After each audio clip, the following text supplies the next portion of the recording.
Efendim anne. Efendim anneciğim. Ya yanına mı gitmem gerekiyor ya? Efendim anne. Kedinin mamasını koyar mısın? Karnı acıkmış. Bunu demek için mi çağırdın? Evet. Seslensen. Zaten yanındayım ama.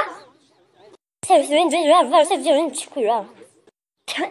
Komik şey seviyorum. Uzaktan dilimi mi yuttum?